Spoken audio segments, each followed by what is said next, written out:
ئەرمەنیەکان لەو سەردەمەیە کە داردەستی ڕووس بوون، پشتیان بە ڕووس قایم بوو، پشتیان بە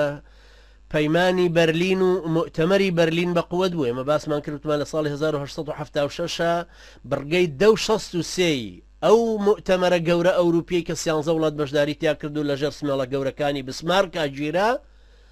ئەو دوو بڕگە گەورەیە تەئیدی هەبوونی ئەرمەن و دەسەڵات و مقدمەیەک بوو بۆ ئەوەی وەکو وعدی بەلفۆری ساڵی 1970 لێبێ کە بەلفۆری وەزیری خارجی دەرەوەی وەزیری دەرەوەی بەلفۆری وەزیری دەرەوەی بەریتانیا لە سەردەمی مەلیکە ئێلیزابێت و وەزیری مستعمرات چەرچڵە دای بە جوولەکەکان کە لە فەڵەستینە دەوڵەتێکیان بۆ دروست بکرێ، دوای ئەوە بە 50 ساڵ لە 1940 ڕست بە ڕسمی دروستیان کرد و بە واقعی هێنانەتی.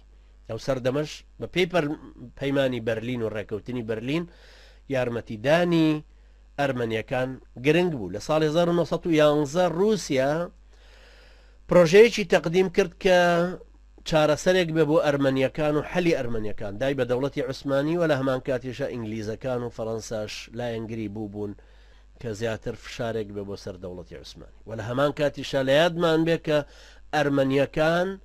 چەکدار کرابوون، مەشقی باشیان پێ ئەکرا، گروپی ئێڕەهابی بە قووەتیان هەبوو کە یەکێک لەوانە ناوی گیانفیدایانی تاشناقە. گیانفیدایانی تاشناق مەسئولن لە سووتاندنی تەنانەت جوولەکەیەکی وەکو لازاریف باسەکە کە زیاد لە 150 لادەیان لە ماوەیەکی زۆر کەما لە هی کوردەکان سووتان بۆی هەمویان مەجبورکەن تەهجیریان کرد. تەنانەت ئەو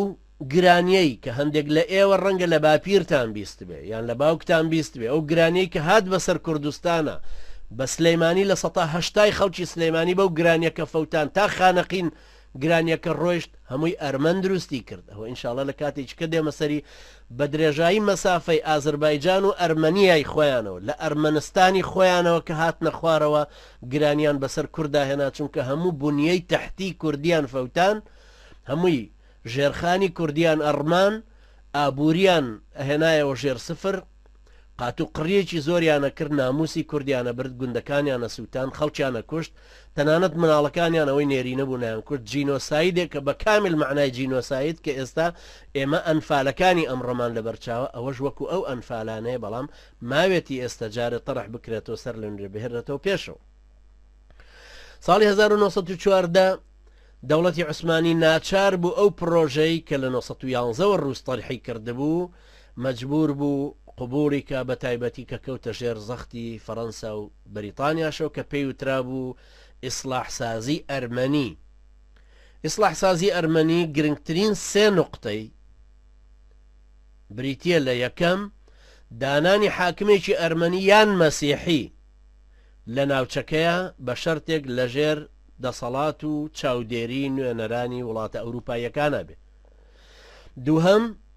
زمانی ئەرمەنی ببێ بە زمانێکی خوێندن لە هەموو ناوچەی ئەرمەنستانەکانە کە ئەوان ئەیانویست کوردستانەکەش بخرێن ژێر دەسەڵاتیان عەلە لەقەل بەشی باکووری کوردستان. سێهەم دادگای مەدەنی ئەبێ ئەو قازیانەی کە تایە ئەبن ئەرمەنی بن یان لە هەر کێشەیەکە کە تەرەفێکیان ئەرمەنی بوو پێویستە ئەو دادگایانە سەرپەرشتی بکەن و حکمی تیا بدەن کە لە ژێر سەیتەرەی دەوڵەتی عوسمانی دانین. یعنی بە شێوەیەکی تر با بڵێن وڵاتانی ئەوروپی بۆیان هەبێ دادگایەکی نێودەوڵەتی لە ناوچەی کوردستانی ئێمە یان لەوانەی ئەرمەنتیایە زۆرینەن دیاری بکەن، لەوێ دیاری بکەن بۆ ئەوەی کە محاکەمەی بەسیترین اختلافاتی نێوان کوردێک و ئەرمەنیەک یا ئەرمەنیەک و تورکێک لەو ناوچانە بکەن. ئەم پرۆژەی ئیسلاحسازی ئەرمەنیە ئاماژەی تایە بۆ میلەتانی بەڵقان، بەڵام بە هیچ شێوەیەک ئاماژەی بۆ کورد تایە نییە. هەر لەو سەردەمەیە رووسیا هەروەکو چەند جار باسمان کرد محاولێ کرد هەم ئەرمەنیەکان لە پێشخۆیەوەکو بەرەی شەڕدانێ کە دەوڵەتی عوسمانیش محاولێ کرد کوردەکان بکاتەوە بە گژی ئەرمەنەکانە بۆی عەلە لەقەڵ چێبڕکەیەک یان بەرامبەریەک لەگەڵ یەکترە هاوتاییەک بەرامبەر بە یەکتری بوەستێتەوە و بتوانن کوردەکان بتوانن بەرگری لە ناوچەی خۆیان بکەن، هەروەکو کە باسم کرد سوڵتان عەبدولحەمید بۆچی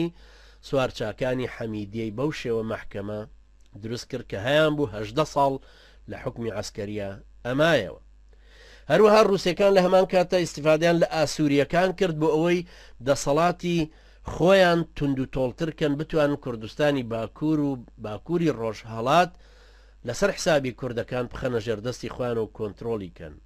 ئەمەش طبعا نەتیجەی ئەو هەموو راپۆرتانە بوو کە ئەنووسرا بە تایبەتی لە قونسوڵەکانی ڕووسیا و کە لە ئەستەمبول ئەیان نووسی و باسی معاناتێکی زۆریانە کرد هی ئاسووریەکان کە بەدەستی مسلمانە کووردە متعەسیب بە ڕەگەز پەرستەکانەوە ئەی چێژن. طبعا لەو سەردەمانەشە ئەو جۆرەشتانە هەمووی ئەنووسرا وەکو چۆن ئێستا جاری وا هەیە کێشەیە وەکو هی ڕەفیق الحەریری ئەوەندە گەورە کرێوە کوشتێکی نێودەوڵەتی یان کوشتنی ئەو ڕۆژنامەوانە ئەرمەنیەی لە تورکیا کوژرا لە مانگی ڕابردووە چۆن هێنرایەوە سەر ئاستی سیاست و جەماوەرێکی ڕقن یا جەماوەرێکی تووڕە نەک ڕقن جەماوەرێکی تووڕەش بێ بەدەنگەوە بەڵام لە کاتێکا کە فعلەن خۆی زانیاریەکی مخابراتی و دەستێکی سیاسی یا پلانێکی سیاسی بۆ هەڵوێستێکی سیاسی بەدواوەیە.